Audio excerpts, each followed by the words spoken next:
Hola, bienvenidos a este espacio de Dinero en Semana TV. Soy Carlos Enrique Rodríguez, subdirector de Semana. Hace unos días se conoció el indicador de seguimiento a la economía del DANE para el mes de abril y su dato fue negativo frente al mismo mes del año anterior, registrando por primera vez un decrecimiento desde principios del 2021. Este año se ha previsto un proceso de desaceleración cuyas señales ya se estarían viendo. Para analizar qué está pasando con la economía y las perspectivas para los meses que vienen, nos acompaña el doctor Daniel Velandia, director de investigaciones y economista jefe de Credit Corp Capital. Doctor Velandia, bienvenido, muchas gracias por estar con nosotros. Carlos, el placer es mío. Mil gracias por la invitación. ¿Lo sorprendieron los resultados de lo que llaman el ICE del DANE de hace unos días? Pues a ver, recordemos que el dato vino en menos 0.8% de variación anual de abril contra abril del año pasado y el mercado esperaba una variación de 0.2% positiva. La sorpresa en ese sentido sí fue relativamente importante. Nosotros teníamos una variación nula como expectativa.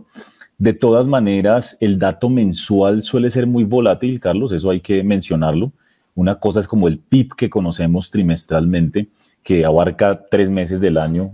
Otro es el ICE, que es un indicador aproximado de la actividad económica en un mes particular, que incluso está sujeto a variaciones. Entonces, sí nos sorprendió a la baja. De todas maneras, la tendencia era la esperada y vamos a ver cómo se vienen los otros 2 meses de este segundo trimestre del año.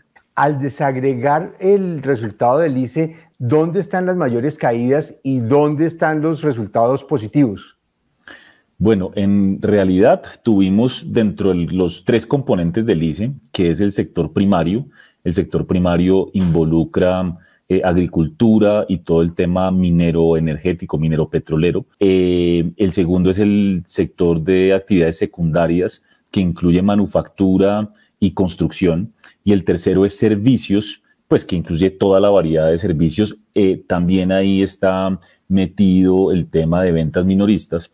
De esos 3 componentes, 2 cayeron y la caída más significativa se presentó en el sector de actividades secundarias, alineado con lo que ya había reportado el DANE la semana pasada en términos de producción industrial. La producción industrial en el mes de abril tuvo una caída cercana al 6%, una caída importante, que en general refleja lo que estamos viendo a nivel internacional en realidad y en la menor dinámica exportadora. En general, todas las economías, y ahorita profundizamos en eso, están teniendo un desempeño menos favorable de la actividad industrial. Colombia no es la excepción. En el caso de la actividad primaria también se dio una caída. Ahí lo que esperamos, una vez se publiquen ya los datos más detallados, es que agricultura probablemente haya tenido una caída. Y lo digo es porque habíamos conocido que la producción petrolera venía subiendo, entonces probablemente hubo caídas en agricultura, probablemente otros sectores mineros también reflejaron una caída, pero ahí no tenemos el detalle. El único sector entonces o componente del ICE que terminó reflejando un crecimiento positivo, aunque leve, cercano a 0.8% anual, fue el de servicios. Y dentro de servicios, la actividad de intermediación financiera, de actividad de seguros también refleja un buen comportamiento. El otro buen comportamiento se dio en lo que tiene que ver con el gasto del gobierno, por ejemplo, en servicios de educación, muy alineado pues con el mayor gasto público planeado por el gobierno Petro. Y por el contrario, tuvimos una caída en ventas minoristas que están reflejando efectivamente que el consumo de los hogares está teniendo un ajuste importante a la baja en los últimos meses. Venga, retomamos ese que usted dijo que hablábamos más adelante, hablemos de una vez. Esto es un fenómeno global y se lo pregunto porque uno mira las estimaciones que han tenido Banco Mundial o OCDE que muestran unas expectativas bajando de perspectivas de crecimiento económico global para este año, pero además uno lo ve ya internamente y usted lo mencionó, las exportaciones colombianas se están contrayendo y están registrando caídas significativas. ¿Qué está pasando en el mundo? Bueno, ahí vale la pena, Carlos, ir por partes y efectivamente empecemos con lo internacional, porque la realidad es que las proyecciones de Colombia para este año se han aumentado recientemente. Entonces, ahorita hablamos de eso. Sí, eso es una paradoja. De acuerdo, es una especie de paradoja. Pero lo que está pasando en el mundo es que estamos en un proceso de desaceleración. tenemos que recordar que inclusive existe alguna probabilidad, en este momento no es el escenario base de la mayor parte de economistas en el mundo, pero existe alguna probabilidad de una recesión global y en particular se está previendo una recesión en Estados Unidos en el último trimestre de este año, en particular o especialmente considerando ese fuerte incremento de las tasas de interés del Banco Central de Estados Unidos, movimientos de tasas de interés que además han sido reflejados en otras economías como en Inglaterra, en toda Europa, y que también tienen un efecto negativo sobre la actividad económica. A eso hay que sumar que China viene reabriéndose. La economía china, recordemos que en diciembre, hasta diciembre del año pasado, levantó las restricciones impuestas por la pandemia, pero esa recuperación ha venido perdiendo, como decimos, momentum, ¿no? Fuerza en los últimos meses. Y entonces, como que las proyecciones para la economía global se han revisado levemente a la baja en las últimas semanas por la mayor parte de entidades multilaterales, y en ese orden de ideas pues claramente eso nos llega y le llega a la región, le llega a Latinoamérica, le llega a Colombia, particularmente a través de un menor comercio internacional. Por eso las exportaciones empiezan a ceder, pero además, Carlos, menores precios de commodities. Recordemos que el año pasado, por ejemplo, tuvimos un precio del petróleo bordeando $100 por barril, algo por el estilo. Ahorita nos estamos moviendo entre 70 y 75, y eso, por supuesto, tiene un impacto en la actividad económica. La realidad, y lo mencionaría así abiertamente, es que nosotros en Credicop Capital pues cubrimos las economías más importantes de Latinoamérica. Para todos los casos, o para casi todos, se espera una desaceleración importante, y quiero decirle que los crecimientos no superan el 2% casi en ningún caso. Por ejemplo, les doy los datos. Para Chile esperamos que no crezca la economía, que sea cero.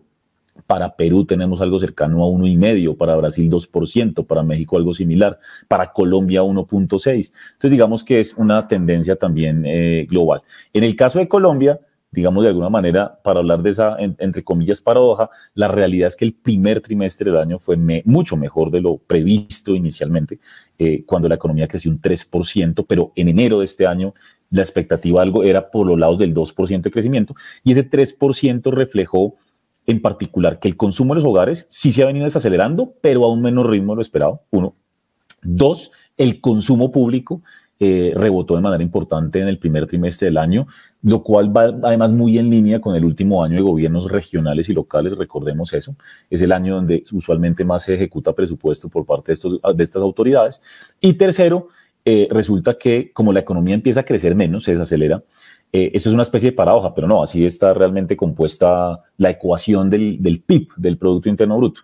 En la medida en que crecemos menos, importamos menos, y las importaciones están cayendo fuerte.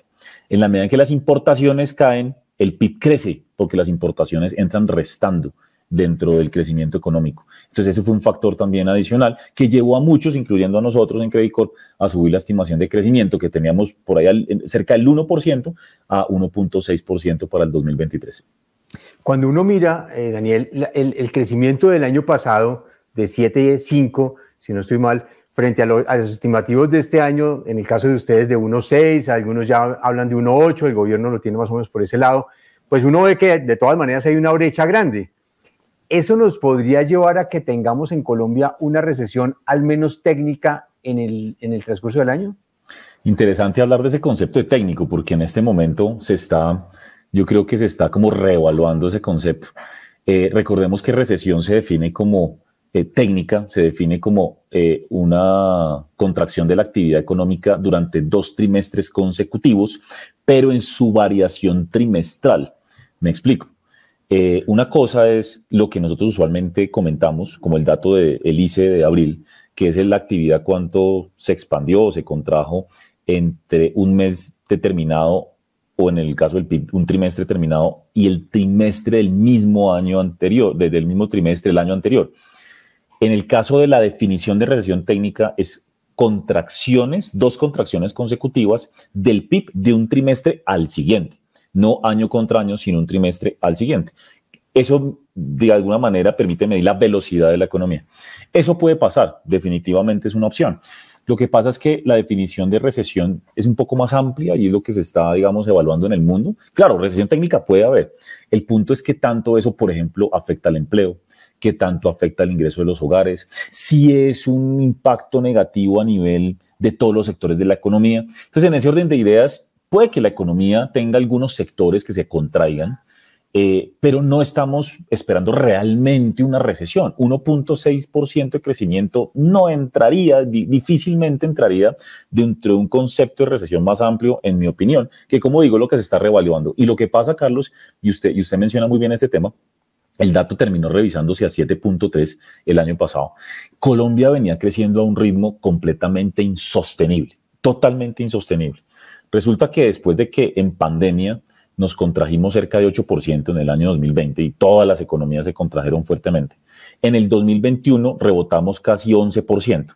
Entonces, caímos 8, rebotamos 11, o sea que rebotamos, digamos, como que se contrarrestó, más que se contrarrestó la caída del 2020. Y sobre un 11%, es decir, sobre una economía que hizo así en el 2021 y que ya venía fuerte, volvimos a crecer más del 7%. Ese crecimiento del 2022 de la economía colombiana no lo conocemos en ningún otro país del mundo. Realmente lo hemos buscado y aparentemente, por lo menos dentro de los países importantes o grandes o medianos del mundo, Colombia fue el que registró la tasa más alta de crecimiento económico. Eso, en principio, claro, luce muy positivo, pero la realidad es que cuando una economía crece mucho, demasiado rápido, como nos pasó entre el 21 y el 22, se generan desequilibrios. Y hay dos desequilibrios evidentes, importantes, bien claritos para todo el mundo en este momento, sobre todo uno que es inflación. Gran parte de la inflación hoy en día ha sido explicada, o pues recientemente ha sido explicada por la fuerte demanda, por el fuerte consumo. Entonces, eso hay que corregirlo. Y la otra pata de un potencial desequilibrio que se arma cuando la economía crece muy rápido es un aumento del déficit comercial y el famoso déficit en cuenta corriente. Y es que las importaciones terminan creciendo mucho más que las exportaciones y fue lo que nos pasó el año pasado. Se habla que Colombia debería tener un déficit en cuenta corriente que involucra este tema de balanza comercial por ahí de 2,5%, 3%. Bueno, el año pasado fue 6% del PIB. Eso es excesivo. Entonces, ¿qué pasa? Celebramos mucho, claramente, que la economía se haya comportado muy bien durante los 2 años anteriores, pero definitivamente yo creo que no hay un economista en este país que no coincida en que Colombia necesita, requiere desacelerarse de manera importante para que estos desequilibrios se moderen. Una vez la demanda se va enfriando, la inflación empieza a ceder y del otro lado, una vez la demanda se va enfriando, las importaciones empiezan a caer y entonces ese balance comercial también se va mejorando. Entonces, eso digamos, es difícil muchas veces, pues obviamente porque se siente el golpe en el bolsillo de las familias, en los balances de las empresas, pero realmente por ciclo económico se necesita que la economía se enfríe justamente para que el crecimiento futuro sea más sostenible, porque si siguiéramos creciendo al mismo ritmo del año pasado, la inflación pasaría de largo y seguiríamos teniendo problemas en nuestras cuentas externas. Se me adelantó un tema que traía y es que algunos hablan de que estos procesos de desaceleración son, entre comillas, un mal necesario para atajar fenómenos como el de la inflación. ¿Usted cree que estamos en ese momento? Definitivamente. Mire, Carlos, que hay una discusión bien interesante y es que se habla mucho de que la inflación está en su mayor parte explicada en Colombia por factores exógenos, por algo que no tiene mucho que ver con la demanda y con la economía. Y es cierto, en buena parte está explicada. Por ejemplo, la inflación de alimentos. La inflación de alimentos el año pasado fue increíble. Alcanzamos una inflación de casi 30% anual en alimentos. Afortunadamente eso ha venido corrigiendo y va por los lados del 15%, todavía muy alta, pero va cediendo gradualmente. El otro tema, por ejemplo, tarifas de energía, cosas que vienen, digamos, o tarifas o servicios que vienen aumentando, eso viene de la pandemia, viene del aumento del dólar. Entonces, de alguna manera, efectivamente es como una inflación importada, digámoslo.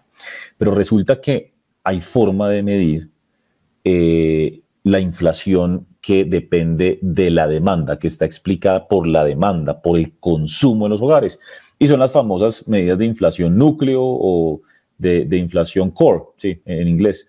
que monitorea muy de cerca el Banco de la República, porque justamente nos da una medida de qué tan fuerte están las presiones por el lado de la demanda. Bueno, pues esos indicadores todos se superan el 10% en este momento, todos, ¿sí?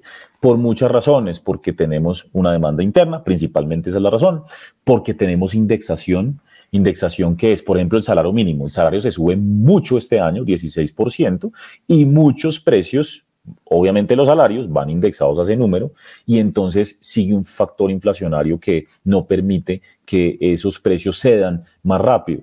Entonces, todo esto hace parte, de nuevo, de un contexto de demanda fuerte. Entonces, cuando uno mira los indicadores de inflación que excluyen elementos que son muy volátiles o que son más exógenos, como alimentos regulados, servicios públicos y demás, definitivamente eso nos está diciendo que la demanda interna explica, yo diría que en este momento ya la mayor parte de la inflación, que supera el 12% actualmente, y que por tanto es necesario una moderación del consumo.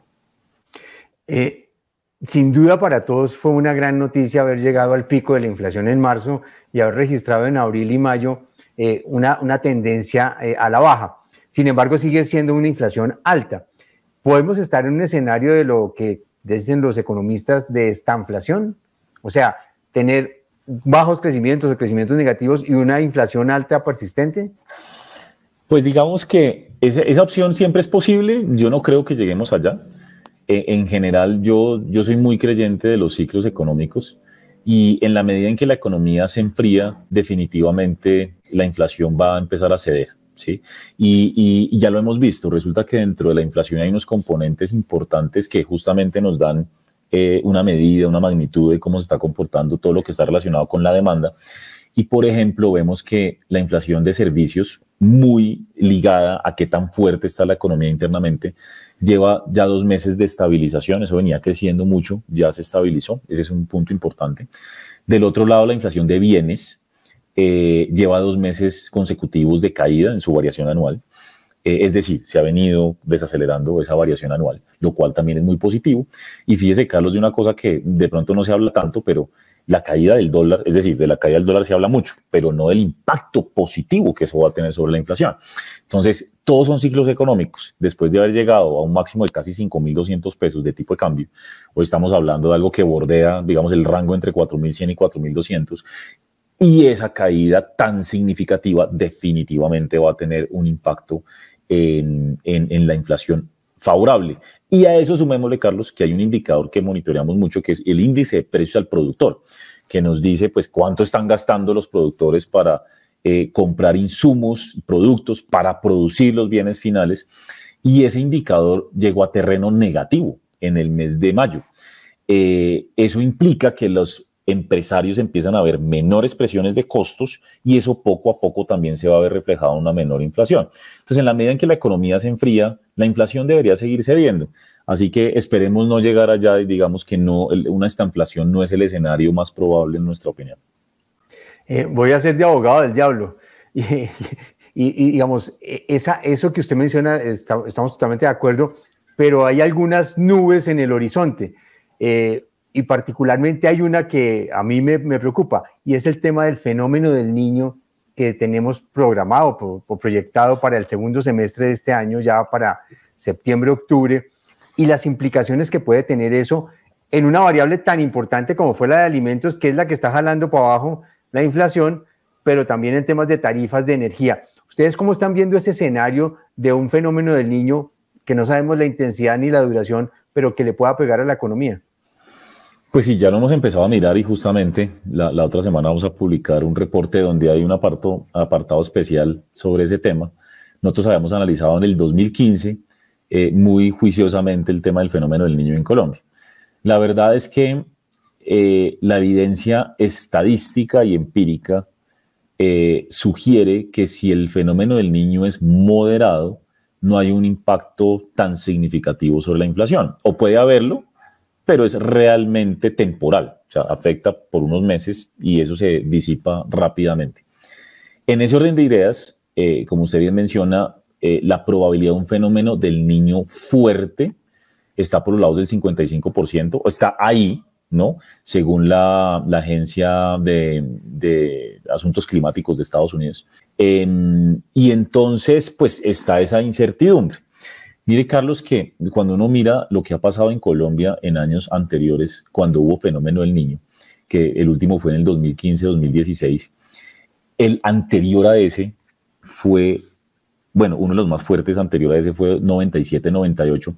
Si usted se pone a ver, el fenómeno del Niño coincidió con choques muy fuertes sobre la economía colombiana. El 97-98, ni hablar, nuestra crisis financiera, hipotecaria. Y en el 2015-2016 estábamos en el proceso de ajuste después de que el precio del petróleo literalmente colapsó. Se fue de $100 a $30 por barril. Y por tanto, en esos dos momentos del tiempo, la tasa de cambio del dólar se disparó. Entonces, el fenómeno del Niño, conjuntamente con choque económico y subida el tipo de cambio, pues disparó la inflación, ¿no? Entonces, es difícil llegar a determinar exactamente qué es qué, ¿no? Qué tanto de la inflación fue explicada por el fenómeno del Niño, qué tanto por la subida del dólar, porque entre otras todos sabemos bien que cuando el dólar sube los alimentos también, porque mucho alimento es importado. Entonces, eso es importante. El ciclo económico, cuando llega un fenómeno del Niño, es relevante. Efectivamente, hay un impacto siempre sobre la inflación de alimentos cuando llega el fenómeno del Niño. Y aquí lo que nos estamos empezando a sospechar o imaginar es que como en este momento el fenómeno del Niño nos va a agarrar con una inflación de por sí de alimentos alta, lo que puede terminar pasando no es que la inflación de alimentos se suba, sino que no caiga tan rápido como se está previendo. Entonces vuelvo a los pronósticos actuales del escenario base y eso es algo bastante similar, lo que nosotros esperamos es bastante similar, diría yo, a lo que tiene el resto del mercado y lo que tiene el mismo Banco de la República. Hoy una inflación de alimentos que está al 15%, se espera que en su variación anual a finales de este año converja a niveles cercanos al 5%. Y para el próximo año algo más normal, cercano al 3%. Un fenómeno del Niño lo que podría es hacer que esa convergencia, esos números se retrase más. Pero en principio yo no veo, y las estimaciones, de acuerdo con los datos de fenómenos del Niño anteriores, sugieren que no es que la inflación de alimentos que hoy está al 15, entonces vaya a ir otra vez al 20. No, Carlos, aquí yo creo que es importante, yo quiero, y se me permite, dar un poquito como, yo digo, esto es como educación financiera, pero más como educación económica, ¿sí? La inflación es la variación anual de los precios, ¿sí? Y yo quiero decir esto, y vengo en muchas charlas con nuestros clientes inversionistas haciendo énfasis, porque yo siento que en muchas ocasiones hay una confusión entre el nivel de precios y la inflación, ¿sí? Una cosa es que los niveles de precios, los precios del huevo, de la carne, el pollo, se queden altos mucho tiempo, altos, elevados, y uno siente que están elevados, de acuerdo. Pero, por ejemplo, si esos precios altos hoy se quedan ahí un año, por poner un ejemplo, ¿cuánto es la inflación? 0. ¿Sí? Porque es la variación de los precios. Entonces, realmente, lo que hemos visto en los últimos 2 años son variaciones muy altas de precios de alimentos. Mes a mes, los precios de los alimentos suben y suben y suben. Lo que podría causar el fenómeno del Niño es que en vez de caer algunos de esos precios, suban un poquito menos o se queden estables frente a la expectativa de hoy de que caigan en los próximos meses. Y entonces, ¿qué pasa? Que la inflación anual de alimentos simplemente cae, pero cae a menor velocidad. El concepto de inflación es muy importante tenerlo presente porque a mí me dicen, pero Daniel, es que esos precios no van a caer nunca, ¿cómo se le ocurre que la inflación va a caer?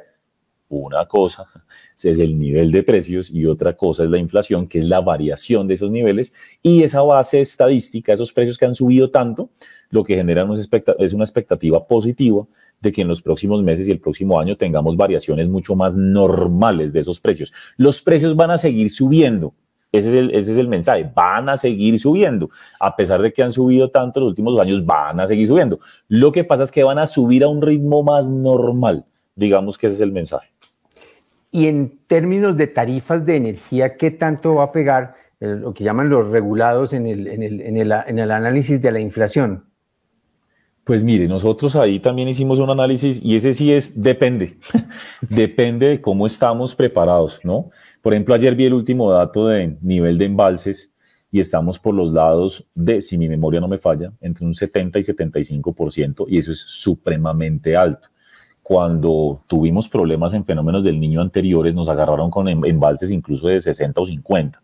¿Sí? Entonces, en la medida en que la capacidad, porque además sigue lloviendo en muchas partes, no es como una paradoja, todos hablando del fenómeno del Niño y se nos están inundando algunas regiones del país, mientras los embalses sigan elevados y con la capacidad, con su capacidad plena o muy alta, la verdad es que se puede mitigar un impacto en tarifas de energía. Y además, Carlos, también viene otra situación, y es que el gobierno puede adoptar medidas, y muchos países lo están haciendo, ¿sí?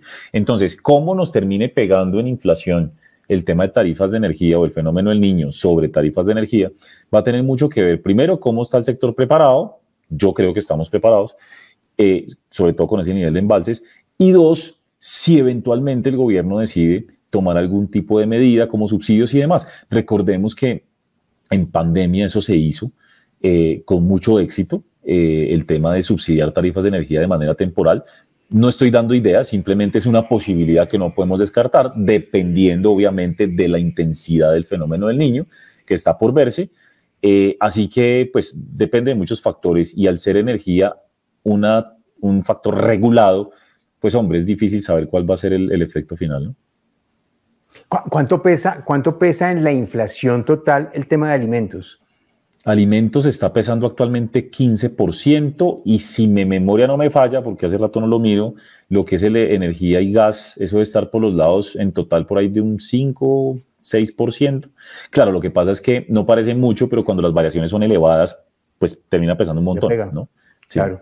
Y los otros dos factores que podrían estar afectando la inflación o presionando la inflación son, pues, sin duda el aumento de los precios de la gasolina, que el gobierno ha venido cada mes aumentando desde octubre, y el otro, el tema de los arriendos, que como se aumentan con el IPC del año anterior, pues el año anterior fue 13, este año pues obviamente los arrendadores van a querer aprovechar eso después de unos años tan duros como los que tuvieron en pandemia. ¿Eso sigue presionando duro la inflación? Claro, y de hecho usted me lleva a un punto muy importante, y es que a pesar de que vemos que la inflación, el pico quedó atrás, esperemos que así sea, definitivamente, Colombia va a seguir registrando la tasa de inflación más alta de toda Latinoamérica en relación con la meta del Banco Central. Me explico. La mayor parte de los países de Latinoamérica van a tener una inflación cerrando este año mucho más cerca de la meta del Banco Central. En el caso colombiano, la vamos a tener casi 3 veces desviada otra vez por tercer año consecutivo. Estamos hablando de una inflación que en nuestro caso esperamos en 8.4, cuando la meta del Banco Central es del 3%. Entonces, algo que vemos como una buena noticia, no es tan buena noticia. Colombia está teniendo serios problemas para hacer converger la inflación a la meta.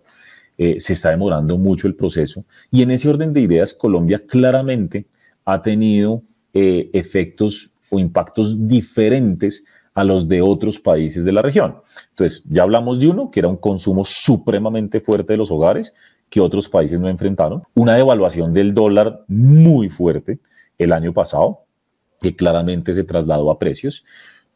Un problema que el mismo Banco de la República resaltó en el tema de alimentos, y es que recordemos que el paro de hace 2 años, las protestas, tuvieron un impacto muy fuerte sobre el ciclo productivo, ciclo de cosechas y productivo de algunos alimentos, y eso todavía se está reflejando, no nos podemos olvidar de eso. Y además a eso sumémosle cosas como el aumento del salario mínimo de 16%, 2 años consecutivos. No le vamos a echar la culpa solo al gobierno actual, digamos, el efecto del salario mínimo, no, porque el año pasado también el gobierno Duque elevó el salario mínimo en términos reales a niveles que nunca se habían observado. Entonces llevamos 2 años consecutivos con aumentos significativos en el salario mínimo real, y obviamente eso se ve reflejado en la inflación. Y lo que usted dice de los arriendos es lo que usted menciona, lo que yo mencionaba antes de indexación. Las cosas se van como vinculando a precios pasados. Es el caso de arriendos, es el caso de otros productos, por ejemplo, con el ejemplo del salario mínimo. Entonces, definitivamente todo esto le está pegando. Lo del aumento de precios de la gasolina, una política de mantener estable los precios de la gasolina durante pandemia, pues ahora la estamos pagando con la necesidad de ajustarlo a precios internacionales. Entonces, en ese orden de ideas, el asunto es buena noticia que vamos con una inflación descendente, ahora todavía está por encima del 12%, pero aún con esa buena noticia, la mala noticia es que Colombia sigue enfrentando choques importantes derivados de todos esos factores que acabo de mencionar y que van a seguir manteniendo desviada, muy desviada, la inflación de la meta del Banco de la República. Por eso es que el banco necesita mantener una tasa de interés alta, hacer que el consumo se siga moderando para lograr, ojalá, en el 2024, ahora sí, tener una inflación más cercana a ese número del 3%.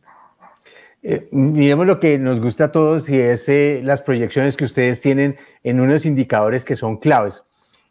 ¿Cómo están viendo el tema de dólar y eso hacia dónde va a cerrar? Eso sí, mejor dicho, saque la bola de cristal. Bueno, justamente estoy escribiendo algo al respecto y le voy a contar lo que...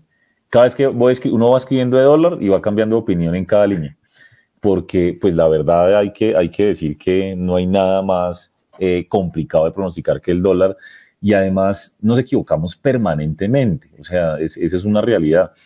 Entre otras cosas, yo no considero, y lo tengo presente y lo he estado revisando, creo que no había ningún analista que cubra Colombia, local o externo, que pensara cuando el dólar estaba a principio de este año a 5.000, que fuéramos a verlo a 4.100 en algún punto de este año. Eso no estaba por ningún lado. Así como tal vez el año pasado o antepasado no nos imaginábamos llegar a 5.000. O sea, la volatilidad es enorme, en el dólar influyen 1.000 factores. Lo que ha venido pasando recientemente es una combinación de cosas en el dólar. El dólar a nivel mundial ha tenido cierta depreciación, cierta debilidad, sobre todo frente a monedas de mercados emergentes como el colombiano. Y eso es por la expectativa de que por fin, ojalá, en los próximos meses, la Reserva Federal de los Estados Unidos, el Banco Central, baje tasas de interés. Todavía está por verse, hay una discusión que todavía tiene que subirla un poco más, pero pues el mercado está esperando que a finales de este año empiece un proceso de reducción de tasas de interés, y eso es determinante para el comportamiento del dólar, y empieza el mercado a considerar la posibilidad de que, si eso se da, el dólar vaya perdiendo terreno en el segundo semestre de este año, y ya se ha venido reflejando en muchas monedas de la región, como el peso colombiano, el real brasilero, el peso chileno, etc. Y desde lo local, definitivamente, ha habido un impacto. Ahora, aclaro, yo creo que el impacto o el movimiento del dólar está reflejando más lo que sucede a nivel internacional que lo interno, pero lo interno está jugando un rol. Y en general, con todo lo que ha pasado últimamente, en términos de las reformas, en términos de los escándalos que se han venido conociendo, bueno, los que todos ya sabemos, lo que el mercado empieza a considerar es que la probabilidad de que las reformas más sensibles del gobierno se aprueben, pues es más baja, ¿sí? Y bueno, ya se cayó la laboral. Entonces, eso ha como generado algún tipo de alivio en el mercado. Así lo leemos de los inversionistas con los que hablamos, como que el nivel de pesimismo de alguna manera se ha reducido, porque recordemos que las reformas más importantes del gobierno Petro en particular pueden generar un impacto fiscal importante, y eso es tal vez lo más relevante a la hora de ver el comportamiento del tipo de cambio. Entonces, en la medida en que se espere hoy, por lo menos hoy, que la probabilidad de aprobación de esas reformas es menor, pues el dólar ha venido también recogiendo eso. Entonces, pues es muy positivo para la economía que el dólar caiga, sobre todo para la inflación, para muchos sectores de la economía. Si las cosas se alinean en el sentido en que siga habiendo una reducción como ese riesgo interno desde el lado político, desde el lado de las reformas, siga habiendo una mejora en las expectativas internacionales, pues hombre, no podemos descartar que en los próximos meses podamos rondar los 4.000, entre 3.900 y 4.000 pesos. Dicho eso, a mí no me gusta cuando uno se entusiasma demasiado con una tendencia. El dólar ha bajado de 5.200 a 4.150. Eso es una caída de casi el 20%.